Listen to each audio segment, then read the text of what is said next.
You're listening to a Rock Candy podcast. Hey everybody, this is Matthew McConaughey. All right. You can tell it's me by that saying. Anyway, when I'm tired of listening to Dave Matthews Band sometimes, and my feet hurt from walking around barefoot, I like to go down to the Pickle and Boot Shop and just hear Reese and Joe talking about stuff like ska. This music is ska. I love it. Welcome to the 11 Life podcast. What's up, unicorns? Matt here, and welcome to this week's 11 Life. I couldn't be more happy that you're here with us. On this week's episode, we are doing part 2 of my conversation with the lovely John Reuben. So if you haven't checked out last week's episode, I encourage you to go back and listen to that one first. It will set a little bit more of a foundation for the things that we're talking about in this episode. Or if you just want to be a rebel butthole bad boy and listen to the second conversation without listening to the first one, yeah, go ahead and do that too. I've got some hella exciting information to share with you on today's episode. We have a brand new single coming out on May 28th. 11D7 has a new single coming out. It's called Wild, and it's probably the most earth-shattering piece of sonic material that will ever play through your headphones. So help put a little bit more pixie dust out into the 11D universe. And head on over to the show notes right now and hit that pre-save link in there, because every time that you do, it really does move the needle on what we're able to do here at Rock Candy. We have the absolute best fans on the entire planet, and if you don't believe me, go check out a lot of them over at the 11D Life Facebook group. You can get to that in the show notes as well. Maybe find a new friend there. Maybe make an enemy. Who gives a shit? The important thing is that we're all doing it together. Hey, quick reminder, Mother's Day is coming up around the corner. So make sure you are emotionally prepared to set aside all of the complicated and neurotic intricacies of the relationship you probably have with your mom and just make it about her for the day. Big unicorn love and magic to everybody who is purchasing anything and everything from the Rock Candy Recordings online store. Tees, t-shirts, CDs. You're all modern day saints for doing so. We can't thank you enough for it. As we are coming to you from the official Rock Candy Recording Studios in lovely Asheville, North Carolina, just a quick reminder that we have a few open spots left for this fall. So if you are looking to produce a record, if you are looking for mixing, mastering, or recording services, give us a holler. We love working with independent bands. We love working with independent artists, helping them find their voice, helping make sure that they have incredible sounding music. And that is the love language that we speak. Dope-ass sparkly chunks of unicorn magic that most of you refer to as songs. Big love to our fellow content creators here on the Rock Candy Podcast Network. Bubble and Squeak, Common Creatives, Brown Sugar Diaries, Blessed are the Binary Breakers, Magnified Pod, Pickle and Boot Shop. You guys are all amazing creators, and we love sharing this space with you. If you are looking for new podcasts to check out because your life is boring as hell right now, check out these content creators, rockcandyrecordings.com. As always, I am eternally grateful to be sharing this time and space with you. I hope that you enjoyed part 2 of my conversation with the wonderful John Reuben.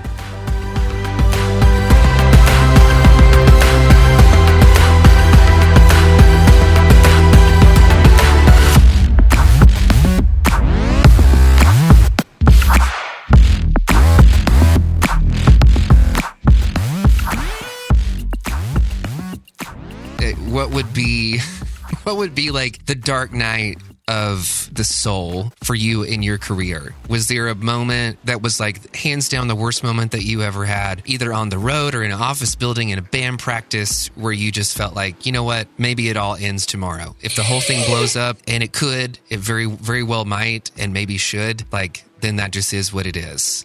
Something that you saw no way out of. Just realized I said that really loud. Let me get a nice sample. I think, I don't know if I could point to one thing. I think I was already having dark nights of the soul before I signed my record deal. Okay. I was already there. Okay. In many ways, So, for me, it was like, when I think about, though, like, my music career, I do remember there being a New Year's Eve. I think this might have been it.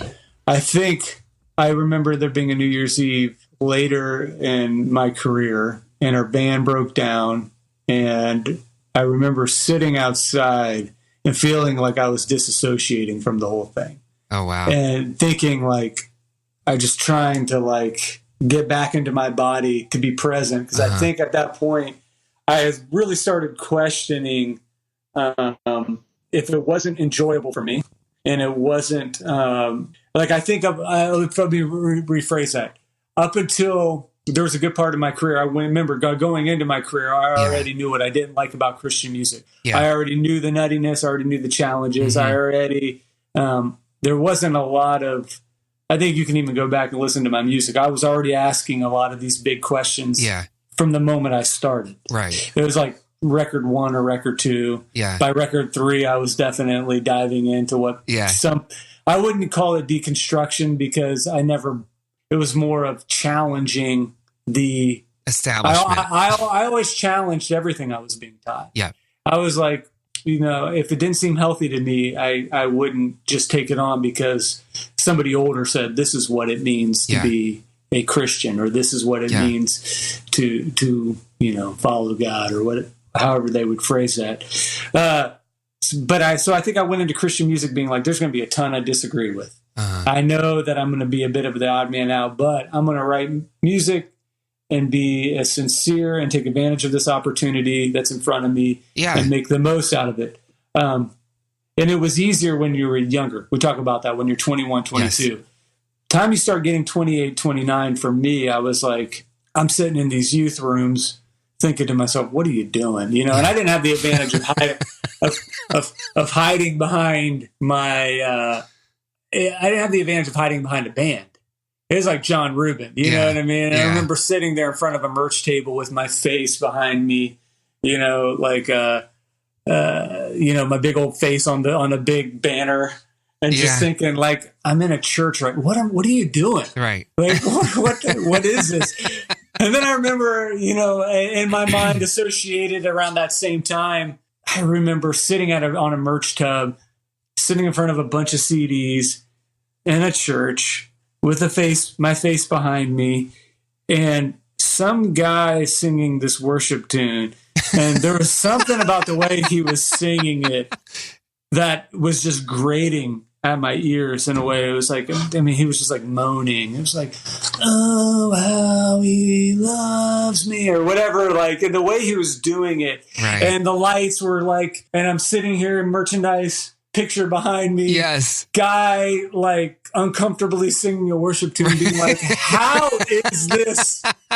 Is this a real version of faith that I'm involved in, or is this just, it felt desperate. Yeah. And even though I wasn't necessarily desperate, even though I had a lot of career in me, you know what I mean? I just was like, I saw other opportunities on the horizon, and I wanted to chase something else and do something else, even though, there was still, I was still an artist, still getting booked, still getting shows. It just felt different at 29 than it did at 21. Of course. And there was just something in me that it got harder as I was pushing 30 to think of my 30s sitting on a merch table with my face behind me, CDs on the table. Yes. And I think at that point I started having these big, like, what are you doing? Existential shit. Very existential. And it wasn't even so much a crisis of faith, because I had already been having that since I was 8.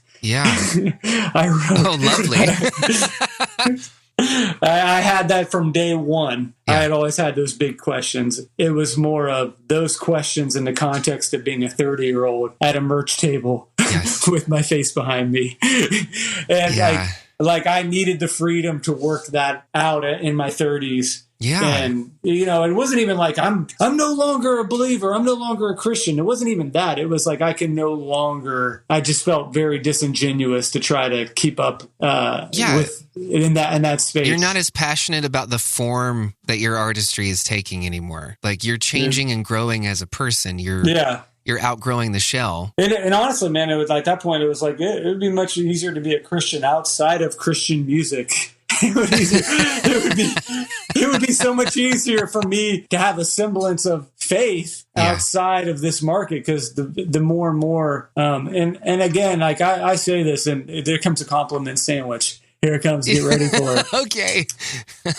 Goatee Records was awesome. Mm-hmm. My booking agent was awesome. Sure. And I finished my deal with Goatee. They always gave me the freedom to write how I wanted to write. I just realized that if I didn't want to go in a different direction, because again, it was not like 29's old. Yeah. But it's like, if I didn't want to go in a different direction with my music, and I wanted to keep writing the way I understood how to write my music, I don't know where this goes. Sure. I don't know where this goes. And I was never comfortable. I could never write that Jesus jam with the idea of the industry in mind. I couldn't do it.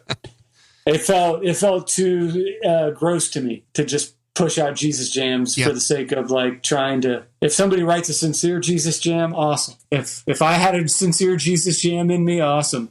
But but a lot of those like pep rally event music type stuff, I just couldn't write that in sincere and good conscience, with just the idea that I could get more money from the churches, or I could get more, Christian radio play. It just felt so disingenuous. So I was like, I would rather just walk out my faith in a more outside of this context. And that was kind of where it went. I think that's been something that's really hard for me to let go of. I feel so removed from the Christian music world now, but when I think back to those moments of like being in a room with co-writers, or a label saying, "Hey, we really want you to write a song with this guy," and you get in the room with him and you realize he's been given explicit direction or directive to pump out a Jesus jam with you, and then they're trying in so many words to kind of say, "Hey, like if you want to do well in this industry, you want to continue to do, to be able to make money and tour and work your way up the ladder, then this is the kind of music that you really need to write." And for some people, I think you're right. I think that Jesus jams can come from, first of all, who gives a shit if Jesus jams exist in the first place? But having a piece of art, whether it's a Jesus jam or not, that comes from the core of a person's sincerity and from the core of their being, I think there's still something beautiful about that. As much as I wouldn't resonate with it, and as much as I wouldn't care, I can still acknowledge the beauty of that and the process of like, I went through that process too. I used to write a whole bunch of things about God and the world and relationships, things that I knew nothing about. And it was part of a process. And I think that there's a sincerity that comes across in some of that, not my stuff in particular, but other people's things, that it resonates with people because you feel like you're being told something from a pure place in somebody. But every time that we like experienced that, it never felt like it came from that place. It was always, we would have friends that would write those kinds of songs, and then ultimately you'd be having a beer with them back at the hotel room or in a bar somewhere on a day off. And then they're just like, yeah, why wouldn't you write? Like, we all believe this stuff. Like, you're a Christian. Like, just write a song about God. Just write the thing that they want you to write. Like, what is the hang up? Like, why are you having such a hard time getting on board with it? And I just felt so, I guess, like even more of an outsider. Mm-hmm. Like, maybe it's misplaced integrity in the moment. I don't know. But it feels disingenuous to whittle something that Christians believe is the answer to the universe, like that is a condensation or a way of understanding just the miracle of everything around us, and condensing that into some kind of throwaway pop tune that is just going to be a Jesus jock jam for people to use at these weird Christian recruitment rallies. You know what I mean? It just feels so perverse. Yes. I think if people could experience more connectivity between who they really were and the music they were writing, you probably would have had a lot of less artists lose their faith. Mm. But I think if you live detached from yourself that much, and this isn't sincere, and you're really kind of over here wrestling with this, and this is who you are.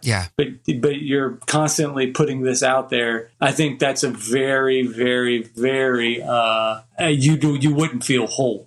Your whole existence would feel like I am a fragmented human being perpetually. Whereas I think it's a little different. You don't have that same sort of pressure in the mainstream. So even if you're like I think for artists who would claim to be Christians in the mainstream, it's probably a little different because they're like, I'm just working through, I am who I am. Yeah. And this is what I believe about the universe. And this is how this story connects to me. Yeah. And you get the flaws, or not even flaws. You just get you're not following the rigid formula being set forth by some denomination, which is really what it boils down to. It's not even Christianity half the time, it's a very specific denomination that or way of thinking that dominates one sliver of Christianity that dominates the market we were in. Right. And I think, I think there, like you said, there is something beautiful for the people who can do that and do that sincerely. And I've actually worked with a bigger Christian artist and written songs, and it was a good challenge for me to write a positive 8-bar verse that, it was a really good challenge. Yeah. And it felt sincere in the context of that song. Yeah. And I think that, I don't know what the line is. I would never want to be the guy who says, here's the line. I don't think there's a rigid line. It's the posture of a person's heart and soul. Sure. Yes. And that's what it is. Yeah. It's like, so like, if you like, again, the cheesiness isn't the issue for me. Never was the issue. Yeah. Like it was like, I didn't need Christian music to be cool. I wanted it to be honest. Yeah.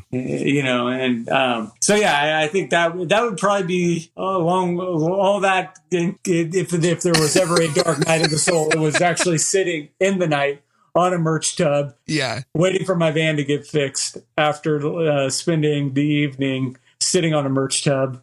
Yeah. It's so funny. I feel like we had a really similar moment. Yeah, but you were talking about having your dark night of the soul moment, and it's you sitting on these merch boxes, and you've got a giant, smirking facade of you behind you, and you're listening to this guy do his worship song, and you're kind of like, the hell is this? I think that happened to us so many nights that it just wore away at us over time, to where we were like, we can't even be genuine about this. Like, we can't even be genuine about wanting to be here to have fun, because it's just such a bummer. And I remember, like, the last show we ever played was in Germany, in this like giant cathedral. It was absolutely beautiful, and they had just thrown all of this like crazy production into it. And I remember getting on stage with John and Davey, and like halfway through the set, we just all kind of looked at each other, and we were going through the motions. Like, kids were having fun. We were doing our thing. By all accounts, it looked like just a regular rock show where everything's normal, but we all felt it. It was like, we just knew when we looked at each other that we're like, this is just muscle memory.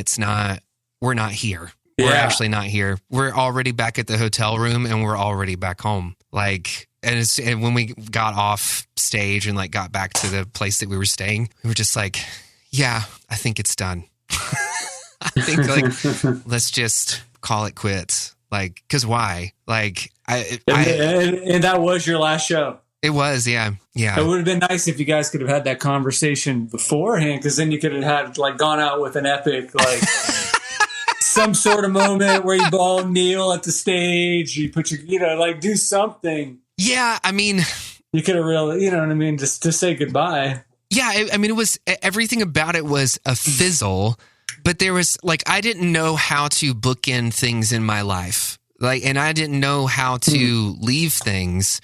So I would stay in them just thinking like, oh, well, everything in life has worked out for me so far just by showing up and being here. And so I didn't know if I had like a legitimate amount of agency to be able to bring to situations like that. I also didn't know how to lead people. I feel like everybody was always looking to me because I was the singer to make the call. And I was always the guy that was like, we got to get to the van on time. We got to plan rehearsals. We got to make sure all of this stuff is taken care of. Like, and at the end of the day, there were people who were postponing having families or careers and other things following me, thinking that I had a plan and that I would somehow pull us out of that. And I was like, I honestly feel like the Christian music industry is mud that we cannot shake off of our boots. And there's not a future for us here because we don't believe in this shit. And so I don't know how to, maybe we try to milk it, for another 18 months and like make a game plan to be out of here, but we can't stop burning bridges faster than we can build them. And we're not burning them out of a sense of like, just trying to fuck shit up. We're literally just trying to be honest with ourselves and try to maintain some sanity, in our own lives. And also at the same time, like trying to tell people like, but please wake up, like, please wake up from this weird illusion of this like industry that we're a part of and quit holding us accountable and like quit making it our job to reflect back to you all the things that you believe. Like, just let us be people. Let us show up and have fun and be on our own journey and have our own experiences with religion and with spirituality and not have to give an account for it to people that we don't respect in the first place. Like, does that make sense? It might sound a little heavy-handed when I say it out loud like that.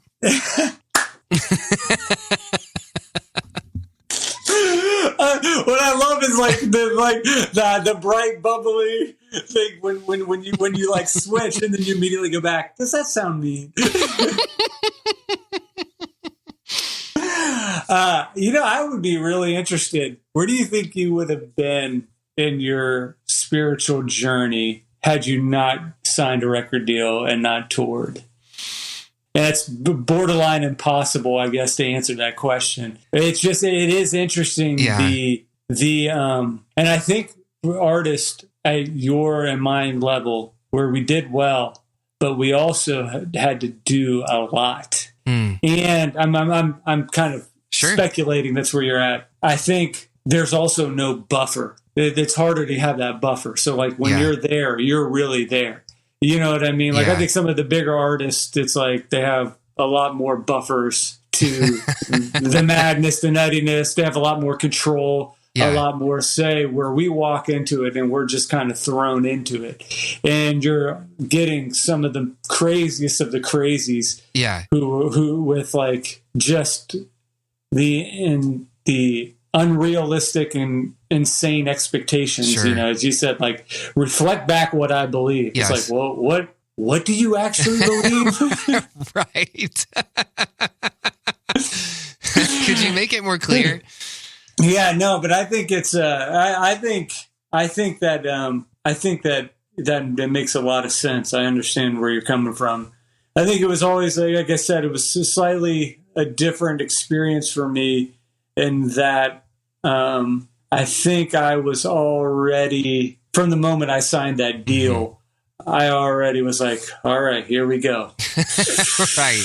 Do you know what I mean? Like I think, so that's sort of like wrecking of my paradigm as it comes to faith. That didn't happen for me. Sure. Because I think I had already been around so much. I think the insanity that I came from already mixed with the already the kind of understanding and framework of, or at least a disliking for Christian music. Right. I probably entered at it through a little bit of a different lane. Either way, But I do think one thing you're saying that I thought was interesting is you talk about like that moment, and it's not just one moment; it's kind of these steady.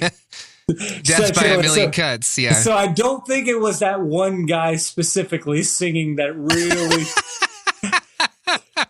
It was probably a series of just trickling until one day it was just like it overflowed with like, like, oh my God, what am I doing? Like, what am I doing? And it was just like, it was like the scene, like a perfect scene in a movie where it all just accumulates. Like, I'm just staring around at product in a church and a guy singing, and everything that had been, I'd been dealing with and wrestling with, just kind of, there was that moment. I guess you kind of had that moment in Germany where you're like, yeah, we're done. I think it's over.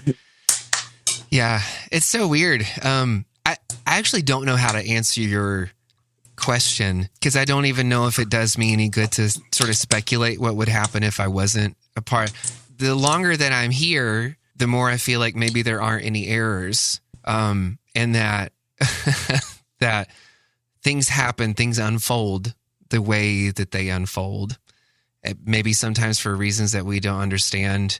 Yeah. But I definitely get this feeling, like even before we got into the Christian music industry, like that year, those 2 semesters that I was like trying to rough my way through college, waiting to hear back from Flickr as to whether or not we were going to be able to tour and they were going to give us a shot at being a band or not. Like, I was already kind of reaching the end of my rope with like, hey, I think all this time that I spent in youth group, I think all of this music, I think this whole like subculture feels really weird. And there's something in my intuitive self that doesn't feel okay with it and doesn't feel right about it. And if God is real, if whatever is up there is real and God is just one way of understanding it or one way in which we condense it into something that we can work with and play with, within our intellect, then I don't think this is it, because I only see suffering coming from this particular kind of practice. And then the next 10 years of my life was just wanting to see the good in it and trying to have a better attitude and just like feeling like those types of like that type of belief and that system and that subculture within America in particular, because that's where most of my experience was. I don't mean to lump in the entirety of Christianity throughout the ages, but it seemed like more of a trap. It seemed like something that was more of a set of shackles and that caused suffering because of how people saw the world from the inside out. Like the rest of the world was such a threat to them. And I was always like, if all the things that Christ has to say in the Bible about the world are true, then this looks like the exact opposite. Like, why can't we just learn to be here and not constantly be tainting our perception of the world around us with these rules and regulations and separating ourselves? It's always us versus them. But what if it was all us? Doesn't that change things for anybody? Like, doesn't that change the way you view your relationships? Like, yeah. And to me, that feels more freeing. And so that, coupled with a whole bunch of other like weird religious trauma that I went through when I was a kid, it just, right now I feel the most comfortable, like I'm exactly where I need to be on my journey. I'm not trying to throw the baby out with the bathwater, but in no way would I consider myself to be a Christian. But there are things about Christianity that I really love, and there are teachings and qualities to the figure of Christ that I still feel very drawn to and very connected to. But these narratives of heaven and hell and these weird regulatory kind of lists, and even this adherence to the party line, within Christianity. Well, the way that it's so intertwined with American politics now, it's just like, I'm fine without it. My identity is not in being a Christian. Like, I can't imagine myself dying and then whatever this miracle is that awaits me or nothingness is somehow like, well, did you sign this card? You know what I mean? Did you call yourself that? It's just literally, I feel like we make it up. Like, we make up these identities for ourselves because we really love the idea of an identity that's right or correct. And the moments in my life that have been the most powerful and the most life-giving to others around me are those moments where I'm like, it's not important for me to be correct. It's not important for me to, like, whatever is correct and is right exists whether or not I'm alive. You know what I mean? I just want to be tapped into that and not assuming I have any of it. My question for you is not even a question, just a thought. All of that would have made for some interesting music. Right?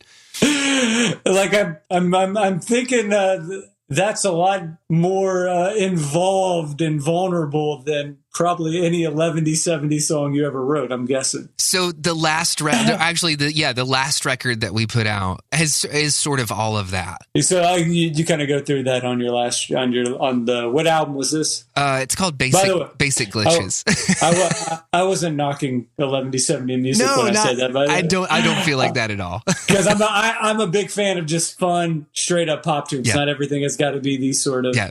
Matter of fact, again, it goes back to what I said earlier. I thought I was so deep back in the day, and I just was dumb as hell. So I think, but I was going to say that's a very involved 2 minutes right there. You just said, sure. Where I was like, to even begin to unpack that, you could probably parse that out into 10 or 11. That was like I would take a while to process everything you just said. Sure, and parsing that out. Yeah, no, I feel like that's what I'm trying to do with my music now. The irony of all of everything that you and I are talking about is to pull your last 2 albums into this conversation too, so it doesn't feel like it's just Matt on his unicorn riding around the backyard right now. No, that's a great image.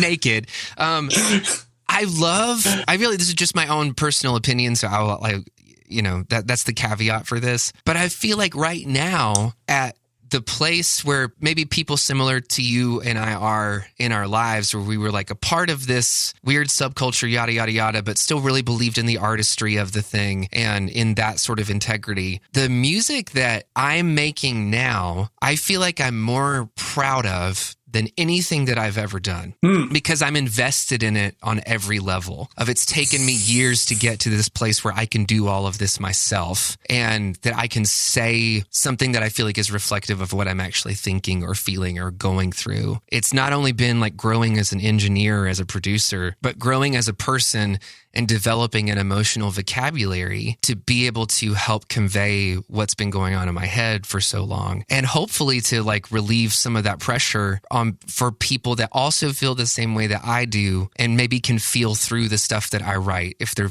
experiences have been similar. I feel like right now, bands like Five Iron, the stuff that you're putting out now feels so head and shoulders above anything any of us were putting out back in the day.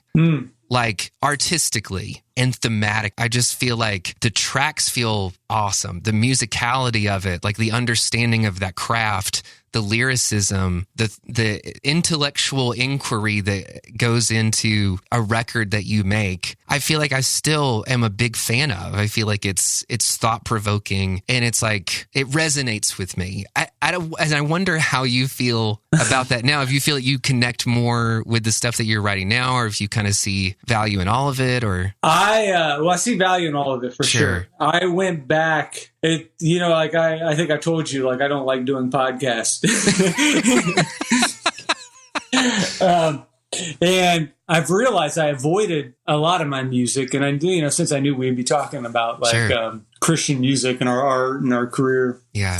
And I did another interview recently and I was like, okay, so maybe I will do some more podcasts, but I'm going to revisit my old catalog and really, kind of see what I sort of have made up about myself and what was actually put up on record. It's like, I was always a fairly honest fella. So I have all this sort of I have all this history of, I've got 90 some songs of me telling people how I feel and think, and then be able to kind of go through and really try to understand what I was going for or, and if it was, so it was interesting revisiting my old catalog, and I do this with other artists a lot, where I'll make these really interesting playlists at different parts of their career. Yeah. So I just did that for myself. I was like, I'm going to make a playlist and kind of connect these different moments in time. And so I definitely appreciate it all. And I can say that I think some of my music is not good. And I was trying way too hard. Okay. And I think some of it, I'm like, I really like this. And I really like some of these older perspectives. And interesting to me is how I've written different, I can notice these sort of themes that I've been wrestling with since the beginning that I feel like I just got better at later at writing. Yeah. And so that was what was interesting to me. I think, Boy versus the Cynic is absolutely a theme I've always written throughout all my music. And it was something I always wrestled with, you know what I mean? And maybe longing for a childhood I wish I would have had, didn't have, how that's connected to my faith. You wanted something different than death metal, mama? John, no. That was later. That became later in life. That was later in life. I'm sorry. I didn't mean to derail you at all with that. No. But I appreciate that. It's a good way to throw that back too. But I think for me, I think it's normal to write that same theme over and over and over. And I think what happened is I was able to write without a filter on these last couple projects, because it was really, who am I making it for? Yeah.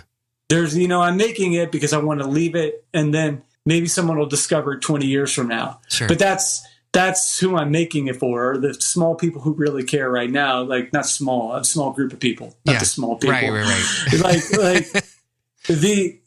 So for me, I just think I honed in better on a lot of things I'd always wanted and had talked about and discussed. And, and it's, a lot of that is, it's, and I think that whether I would have signed a Christian record deal or not, I think I'm keenly aware I would have talked about God, because it was so ingrained into my, I would have wrestled with what that means to me. Sure. Because it was so fundamental in who I was as a little kid. Yeah. I think even stepping outside of it, I never took my parents' religion as like, well, this is what they're telling me, I got to believe this. I always pushed back, and I could see some of the chaos in my own surroundings growing up. And I don't think my position really has changed, which is interesting. I'm still wrestling with that faith. And it would be certainly not something I've abandoned. It's something I still wrestle with. And so it's an interesting,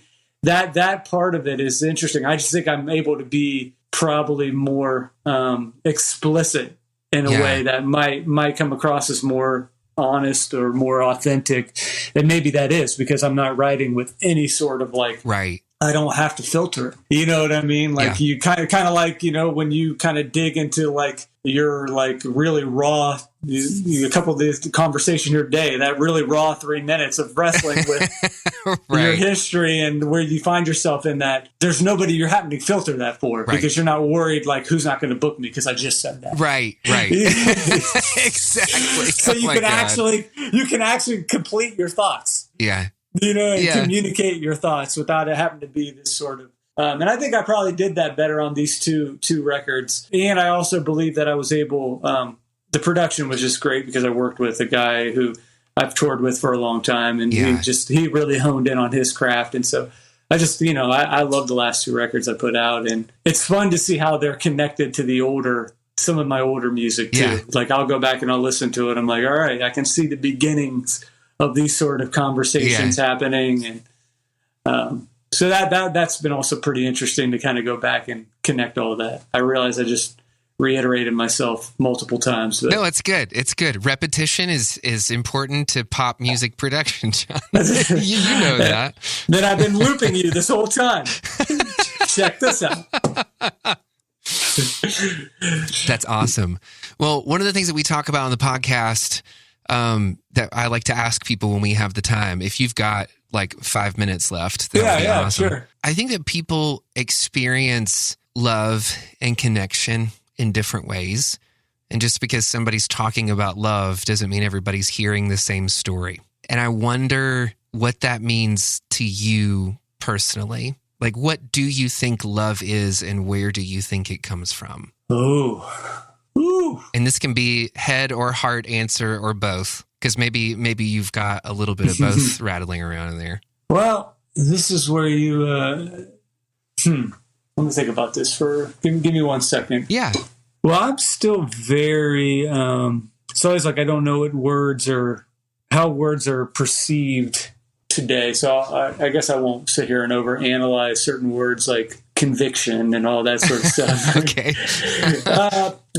I still hold some very, very strong convictions in centering my identity as a child of God. And I think part of my faith has been, for a lot of people, I think their faith is always a sort of like emotional, a lot of it has been emotional or experiential. And then when that runs its course, it tends to be, you can kind of see people just chasing experiences. For me, I never really had that. To me, it was always a very simple, peace, calming, centering understanding. So I say all that to say that I still believe strongly that love in its purest form comes from God. I still believe that. And I think that there is a lot about that I don't understand. And it's sort of like, how do you know you love your wife? How do you know you love your wife? And how do we even begin to debate at what moment, how do you tangibly put that down and say that this is love? And I don't have a good answer other than I believe that the one thing that moves us towards love or compels us towards love comes from outside of ourselves. And I'm sure me and you could get into some interesting conversations, because I think you probably have a lot of different things that you, not that you would debate me on, but that you would probably say, well, there's this interesting thing I learned, or this. But I believe that is something that is a gift from God, and it's instilled in us. And I wonder, I don't think that it's exclusive to the Christian world that we grew up in. You know what I mean? But I ultimately definitely believe that there is that comes from outside of us, and it's something that we get to participate in. Yeah. And I think you could probably even, I wouldn't be able to say, again, goes back to my dummy days. I could probably string together some word vomit and try to sound deep. I got nothing deep to add to that other than that I think that there's something. I'm really curious. I'd be curious too, even in our evolution as humans, at what point love became a very tangible thing. And I'm sure there are people who study the history of love that could break that down. You might even be able to break that down.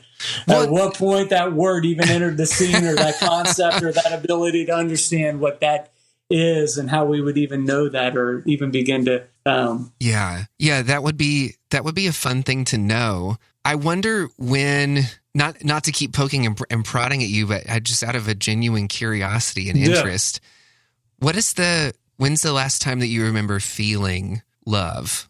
Well, do you have any kids? I don't. Okay, that's a pretty that's a pretty good, like I have this kid that I just, now I'm trying to avoid sounding like, that, the dad, man, a kid will change your life. And, but I do think that that's a pretty, strong understanding of love, in the sense that it's sacrificial. I would do anything for my daughter. It's unconditional. Yeah. Like, my daughter could say be extremely annoying, or she could do some whatever. It's just, I love my daughter. You know what I mean? It's more of a, maybe I need to get in touch with my heart more than my head. But there's a level of intellectually, I think I can process love on a level of commitment, and sacrifice. And I definitely have those warm fuzzies with my romantic with your wife, or with my kid, just that dad to daughter, love. I think when I feel like people are in friendship, when I feel like people, regardless of who I am, I know that they're there. Yeah. And not even in so much that they say super nice things, or I've been around some really foul-mouthed, brutal people who I'm like, this dude loves me unconditionally, and he's got my back. He's extremely rough around the edges, you know what I mean? But he would do anything for his boy, you know what I mean? So it's an interesting, I think I probably experience love in a lot of different ways. I every day when I wake up, being even on a spiritual level, that I think we've talked about this on our conversation beforehand. Part of getting out of Christian music, actually, for me at least, preserved a level of my faith, because it was no longer kind of outside of that context. Yeah. But for a while there, it was really just a matter of I don't know what I believe, I don't know what I think, but I'm going to say the Lord's Prayer every day, and I'm going to meditate on that. And I'm going to consider myself in the context of being a child of God, just a sense of comfort and being okay with that, not needing to be anything else, not needing to be anybody else, and kind of living in that space. I definitely, I don't know if I would have put it as love in that sort of traditional sense of love, but a love that kind of glues together humanity and the idea that there's something more intentional about why we're here, for sure. Yeah. I haven't been asked that question maybe ever. Really? I don't know if I've ever been asked that question. So I have no ability to prep for that answer. So that's great. That's great. I feel very fortunate that I was here for chapter 1. I'm sure people have asked me that before, but I probably gave some sort of snarky, like, I don't know, or some sort of joke to kind of. But now that I'm older and happen to be forced to like live in that question, I'll have to put some more thought to it. Awesome. How do you answer that? Out of curiosity. The older that I get and the more that I kind of get into, I guess, meditative practices, the more I feel like I'm beginning to understand love. To me, I hope I'm not trying to project anything about this. Just my own personal experience is that it's a state of being that I can be in or I can be out of. And it always, whenever somebody asks me that question, it always reminds me of actually the narrative that Christ presents in the Bible where he says, I am the vine and you are the branches. And there's this whole concept of like abiding in that, of resting in that flow. And other religions would call that the Tao, or the way of things, the flow of everything that is in all and through all, as Christ says his presence is. And yeah, I find that as neurotic and weird and as like intense as it can feel inside my head at times, knowing that at any given point in my life, there's always love there. If I'm willing to get quiet enough to tap into it, it's changing my relationships. It's definitely like changed things within my marriage. Not that I ever had a bad marriage, but you know how like even in relationships that maybe aren't your wife, even just with friends, you kind of get into these like, you just kind of start playing old tapes and you realize that how you've been talking to each other over the last maybe 18 months has been just you playing old tapes. Like, well, I feel defensive, so here's my tape I play. You know, you really pissed me off, so here's my tape I'm going to play. And just being able to kind of stand outside of that just for that split second, just long enough to be able to make a decision. You're not being as reactive to things, where it's not just a knee-jerk reaction that you have in life. It's the ability to step back and say, oh, I actually have the ability to choose instead of react. And it's so weird because I feel like love kind of exists in that little space of being able to choose. Well, it's interesting. Have you noticed that I say it's interesting a lot? I think I would take that to mean you have an inquisitive mind. I'm trying to remember those old, like all the Bible is old. That old Bible verse. Like opposed to the new Bible verses that were just written. And I'm trying to remember, like I should know this. This is not how bad of a Bible reader I was. But what, love is patient, love is kind, without envy. What's the rest of it? It doesn't boast. It doesn't boast. It keeps no record of wrongs. I mean, that's still pretty potent. Yeah. It's still pretty potent. And I think when I look back at it, like maybe not wanting to give like the easy answer that can be hung on a magnet on your grandmother's fridge. Right. I wonder if I just had to go through trying to sound deeper to come back to that. To come back to the fridge magnet. Just come back to the Bible, man. Love is patient.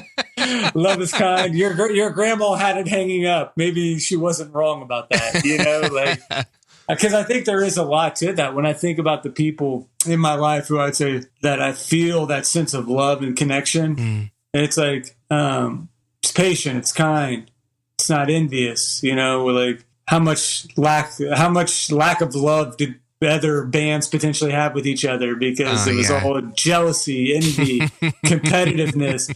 You know, you want the best. You don't boast. It doesn't boast. So what's the rest of it? Give it to me. It doesn't envy, keeps no record of wrongs, and never fails. I think that might be the Yeah, I'll tell you what, man. Old time religion. Play lightly. Play lightly. It's still good. It's still good. I'm gonna need you wherever you're at on your journey to revisit some of those. That's awesome. Well, because I think even when you think about it, like even to apply, like I think we're so afraid. I think specifically certain sects of Christianity are so afraid of anything that resembles Eastern thought. Oh, right, that you don't realize that there is definitely connectivity to these really good practices and meditations. And I mean, I think about like just meditating on that and like what, and then being able to actually put that into action, which is both how you feel and how you do. Yeah. And I think that's a tough thing, because you can feel something, then to act it out. And then while you're acting it out, you're no longer feeling it, but you're acting it out. So which one is it? How I feel or what I do? Which one is love here? You know what I mean? If I do the right thing, but I don't feel shit for these people, right. but I'm doing the right thing. I mean, to some degree, that's got to be love, right? Oh, man. Yeah. That's bonkers, man. John, I have to tell you, dude. I love our time together. I love the time that we've spent together over the last month. Just our nice phone calls, and I'm really appreciative that you would come on to the podcast, knowing that you're not a podcast guy. And yeah, I am filled with joy witnessing your artistry and the work that you've done over the last few years. And I'm so sorry that we weren't able to have these conversations earlier in life and share a little bit of our journey together in that way. But yeah, I'm grateful for your presence, and I'm just a fan of you as a person. So. Oh, dude. Well, I appreciate that, and I'm a fan of you as well. And let's stay in touch. Okay. Yeah. That sounds great, man. All right, man. All right, I'll talk to you later. Okay, goodbye. 11T Life is a production of Rock